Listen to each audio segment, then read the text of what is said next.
বিসমিল্লাহির রহমানির রহিম। সুপ্রিয় শিক্ষার্থীবৃন্দ, সকলের প্রতি রইল আসসালামু আলাইকুম ওয়া রাহমাতুল্লাহ।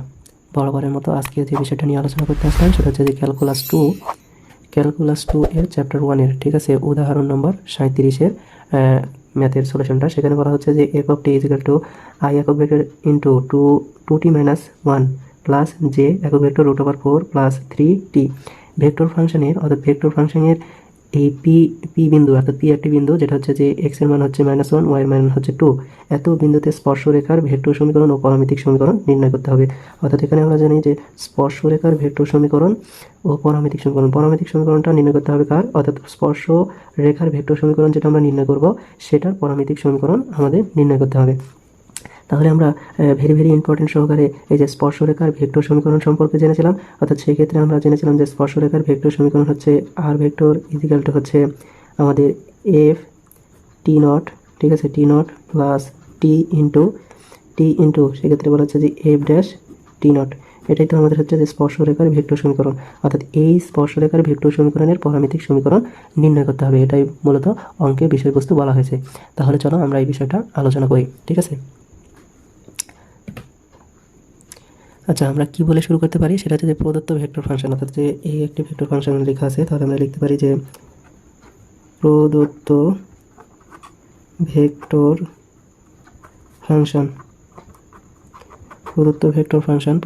ফাংশনটা কি, F of t is equal to i 2t minus 1 plus j √4 plus 3t, এটা কি আমাদের প্রদত্ত ভেক্টর ফাংশন, ঠিক আছে। এখন এই যে প্রদত্ত ভেক্টর ফাংশন রয়েছে, এই প্রদত্ত ভেক্টর ফাংশন থেকে আমাদের কি বিষয় নির্ণয় করতে হবে সেটা হচ্ছে যে টি নট এবং এফ ড্যাশ, অর্থাৎ এই ফাংশনের একবার অন্তরীকরণ নির্ণয় করতে হবে। তাহলে যখন আমরা টি নটটা নির্ণয় করব, অবশ্যই টি নট নির্ণয়ের ক্ষেত্রে আমাদের প্রথম অবস্থায় এই যে একটা ভেক্টর ফাংশন, এই ভেক্টর ফাংশনের পরামিতিক সমীকরণ সম্পর্কে আমাদের জানতে হবে, ঠিক আছে। তাহলে আমরা কি লিখতে পারি যে 1 নং সমীকরণের পরামিতিক সমীকরণ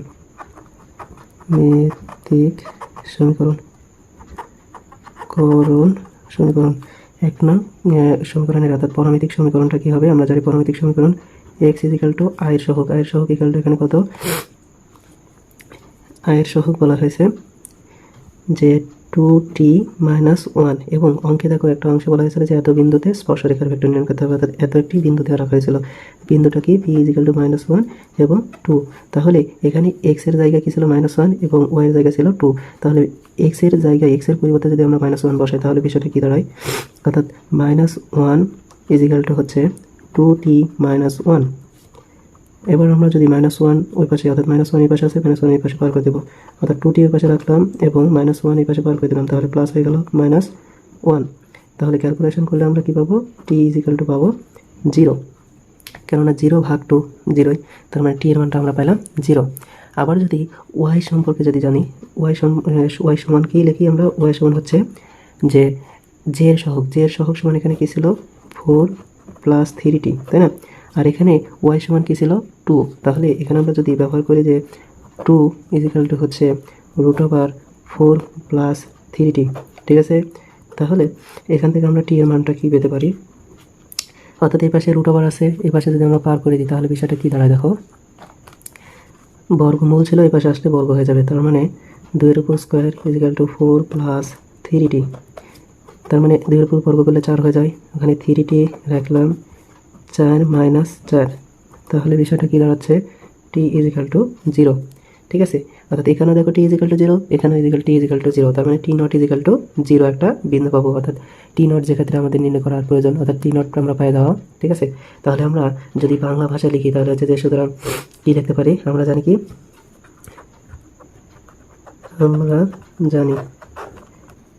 আমরা জানি t is equal to t naught বিন্দুতে স্পর্শরেখার ভেক্টর সমীকরণ কি হবে, বিন্দুতে স্পর্শরেখার ভেক্টর সমীকরণ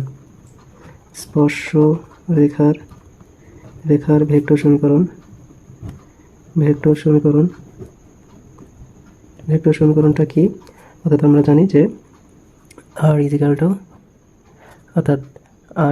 আমরা কি জানি, r ইজিক্যাল টু হচ্ছে গিয়ে f into T not plus T into F dash T not, তাই না? আমরা টি নট পেয়ে গেছি, টি নট ইজিক্যাল টু হচ্ছে টি, তার মানে টি এর মান 0 0 বেশি, এটা হচ্ছে আমাদের টি নটের মান। এবং তাহলে আমাদের আরেকটা বিষয়ে কিসের প্রয়োজন, সেটা হচ্ছে যে এফ ড্যাশের প্রয়োজন, এফ টি নট, অর্থাৎ এই ফাংশনটিকে টি নটের মান আমরা ওখানে বসিয়ে দেবো। তাহলে আমরা লিখতে পারি কি, F is equal to t naught, T naught এটা সমান আমরা লিখতে পারি, অর্থাৎ এইটুকু অংশ সমান আমরা লিখতে পারি, অর্থাৎ মূল ফাংশনটা কী ছিল, অর্থাৎ আই এখানে ছিল 2, টি নটে টি এর জায়গায় আমরা লিখবো T naught, T naught equal to ছিল কি 0, টি নটের মান হচ্ছে 0, এরপর -1, ঠিক আছে, প্লাস আমরা পেয়েছিলাম যে J is equal to √4 into 3 into T ছিল, টি নট, টি এর জায়গায় টি নট, টি নটের মান 0। তাহলে আমরা এখান থেকে কি পাচ্ছি, মাইনাস আই, অর্থাৎ এটা 0, 0 সাথে আই গুণ করলে 0, আর মাইনাস মাইনাস, তাহলে আমরা পাচ্ছি আই, আর আরেকটা বিষয় পাচ্ছি যে প্লাস, প্লাস দ্বারা অর্থাৎ পুরাটা 0, 0 সাথে গুণ করলে সবগুলো, অর্থাৎ এখানে এটা সরি এখানে প্লাস হতো, তার মানে √4, অর্থাৎ যে √4 করলে এখানে আমরা মূলত কী বিষয় লিখতে পারি, সেটা হচ্ছে যে মাইনাস আই এখানে প্লাস জে ইন্টু 4 যেহেতু ছিল, 4 ইকুয়াল টু আমরা লিখতে পারি 2, তাই না, 2 যে লিখতে পারি। তার মানে এবারে যদি আমরা এফ ড্যাশ টি নির্ণয় করি, অর্থাৎ একবার যদি অন্তরীকরণ করি উক্ত ফাংশনটিকে, তাহলে বিষয়টা কী দাঁড়াবে, অর্থাৎ ব্র্যাকেট দ্বারা যদি আমরা লিখি যে আই ব্র্যাকেট হচ্ছে যে 2t - 1, এটা ছিল মূল ফাংশন, প্লাস যে √4 প্লাস 3t, এটা ছিল আমাদের মূল ফাংশন, ঠিক আছে। এখন এই অংশটুকুকে আমরা কী করব, আন্তরিকরণ করব। আন্তরিকরণ করলে আমাদের বিষয়টা কী দাঁড়ায়, তাহলে আমরা ডি এখানে আইটাকে সামনে নিলাম, ডি ডিভাইডেড টি, এটাকে 2t - 1 এটার সাপেক্ষে অন্তরীকরণ একবার করলাম, প্লাস যেটাকে সামনে নিলাম, এবং ডি ডিভাইডেড টি আমরা অন্তরীকরণ করবো √4 প্লাস 3t, ঠিক আছে। এখন অন্তরীকরণ যদি আমরা করি, তাহলে 2t - 1, যেহেতু 1 একটা কি ধ্রুবক, সেক্ষেত্রে এটাকে ধ্রুবককে আমরা যদি অন্তরীকরণ করি তাহলে 0 হয়, আর 2tকে করলে অবশ্যই টিকে করলে 1, আর 2 তাহলে 2 হবে, অর্থাৎ এখানে আমরা লিখতে পারি যে 2i প্লাস, এখন যদি আমরা জেকে রেখে দিলাম এবং এখানে কিছু একটু কাজ করব, সেটা হচ্ছে যে প্লাস দিয়ে, অর্থাৎ এটাকে যদি আমরা অন্তরীকরণ করি তাহলে বিষয়টা কী দাঁড়ায়, আমাদের একটা সূত্র ছিল যে সেই সূত্রটা হচ্ছে এরকম, D divided dx into √x, এটা সমান সমান আমরা সূত্র লিখতাম যে 1 ডিভাইডেড 2 √x, এটা হচ্ছে আমাদের কি মূল সূত্র অন্তরীকরণের। তাহলে এই অন্তরীকরণের সূত্র অনুসারে যদি আমরা এখানে লিখি, তাহলে বিষয়টা কি লিখতে পারি যে অবশ্যই তাহলে হাফ, অর্থাৎ 2 √x, x বলতে এটা পুরোটাই, তাহলে আমরা এখানে লিখতে পারি √4, ঠিক আছে, 4 প্লাস 3t, ঠিক আছে। এখন দেখো যে এই অংশটুকু হয়ে গেল, এবার 3tকে যদি অন্তরীকরণ করি তাহলে 3 থাকলো, আর টিকে অন্তরীকরণ করলে 1 থাকে, তাই না, 3 একে 3, অর্থাৎ 3 হবে। তারপরের লাইনটা আমরা লিখতে পারি 2i প্লাস যে এখানে 3, ঠিক আছে, উপরে আমরা লিখতে পারি 3, নিচে লিখতে পারি 2√4 প্লাস 3t, তাই না। আচ্ছা, আরও যদি কিছু করি তাহলে বিষয়টা হচ্ছে যে 2i plus 3j divided 2√4 plus 3t, ঠিক আছে। এখন যদি আমরা এফ ড্যাশ টি নট বসাই, টি নটের মান কত পাইছিলাম, 0, তাহলে এখানে আমরা কী পাবো, 2i প্লাস এখানে পাচ্ছি 3j ডিভাইডেড 2√, এখানে 4 প্লাস 3 ইন্টু 0, তাই না। আচ্ছা, এরপরের লাইন ক্যালকুলেশন করলে আমরা পাচ্ছি 2i প্লাস এটা 0 হয়ে গেল, √2, অর্থাৎ 3j ডিভাইডেড 4কে রুট করলে অবশ্যই কত হবে, 2 হবে, 2 × 4, অর্থাৎ এটা হবে কত, 4, অর্থাৎ তাহলে আমরা এফ ড্যাশ টি নট সমান পাইলাম প্লাস 3 ডিভাইডেড 4 ইন্টু j, এটা হচ্ছে আমাদের মান। এখন আমরা যদি স্পর্শরেখার ভেক্টর সমীকরণ নির্ণয় করি, স্পর্শরেখার ভেক্টর সমীকরণ, স্পর্শরেখার ভেক্টর সমীকরণ, স্পর্শরেখার ভেক্টর সমীকরণটা কি দাঁড়াবে, আমরা জানি আর ভেক্টর ইজিক্যাল টু হচ্ছে F T not plus T into F dash T not. এখন আমরা উপরে এফ ড্যাশ টি নটের মান পেয়েছি এবং তার উপরে টি নটের সেক্ষেত্রে আমরা এফ ভেক্টরের মানও পেয়েছিলাম। তাহলে আমরা এফ টি নটের মান পেয়েছিলাম, সেটা হচ্ছে মাইনাস আই প্লাস 2j। এটা আমরা পেয়েছিলাম এফ টি নট, কেটেছে টি নটের মান প্লাস, আর এফ ড্যাশ টি নটের মান পাইলাম আমরা 2i plus 3/4j।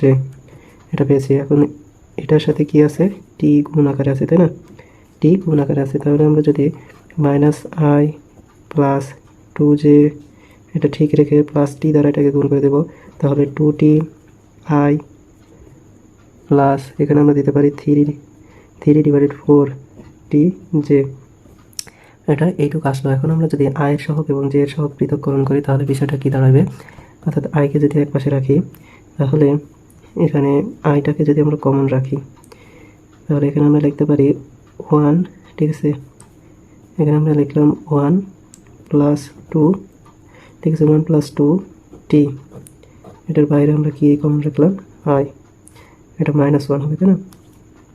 I common রাখলাম প্লাস, এই পাশে যদি আমরা লিখি যে এখানে 2 ছিল 2j, এখানে সেক্ষেত্রে আমরা যদি এখানে জেটাকে কমন রাখি সেক্ষেত্রে 2 plus 3/4t divided into J. এইটুক আমরা যদি আরেকটু সাজিয়ে লিখি তাহলে বিষয়টাকে কীভাবে লিখতে পারি যে 2t minus 1 into I plus 2 plus 3/4t into J. এটা আমরা লিখতে পারি। এটা কি, এটাই আমাদের হচ্ছে মূলত স্পর্শরেখার ভেক্টর সমীকরণ। স্পর্শরেখার ভেক্টর সমীকরণ, যদি এটা স্পর্শরেখার ভেক্টর সমীকরণ হয় অর্থাৎ এই স্পর্শরেখার ভেক্টর সমীকরণের পরামিতিক সমীকরণ নির্ণয় করতে হবে, অর্থাৎ i x is equal to i সহগ ওয়াই ইজিক্যাল টু জে এর সহগ নির্ণয় করলেই আমাদের কাজ শেষ। তাহলে চলো করি। এইটুকু জায়গায় আমরা একটু করে দেখতে চাই, সেটা হচ্ছে যে তাহলে আমাদের পরামিতিক সমীকরণটা কী হবে, অর্থাৎ স্পর্শরেখার পরামিতিক সমীকরণ। স্পর্শরেখার পরামিতিক সমীকরণ, পরামিতিক সমীকরণ সেটা কি, অর্থাৎ এক্স নির্ণয় করতে হবে। এক্স ইজিক্যাল টু হচ্ছে আয়ের সহগ ইজিক্যাল টু হচ্ছে 2t মাইনাস 1, আর আরেকটা হচ্ছে যে জে এর সহগ, অর্থাৎ কি বলা হয়েছে ওয়াই ইজিক্যাল টু হচ্ছে আমাদের জে এর সহগ এখানে কি ছিল, অর্থাৎ লিখতে পারি আমরা 3/4t প্লাস 2, এটা হচ্ছে আমাদের জে এর সহগ। অর্থাৎ এটাই হচ্ছে আমাদের মূলত কি স্পর্শরেখার পরামিতিক সমীকরণ, অর্থাৎ যে স্পর্শরেখার ভেক্টর সমীকরণ পেলাম, অর্থাৎ স্পর্শরেখার ভেক্টর সমীকরণের পরামিতিক সমীকরণটা হচ্ছে এই দুইটা। এটাই হচ্ছে দুইটা অ্যান্সার। এটা একটা। আশা করি তোমরা বুঝতে পেরেছো। তো সকলে ভালো থাকবা, সুস্থ থাকবা, সুন্দর থাকবা। আসসালামু আলাইকুম রহমতুল্লাহ।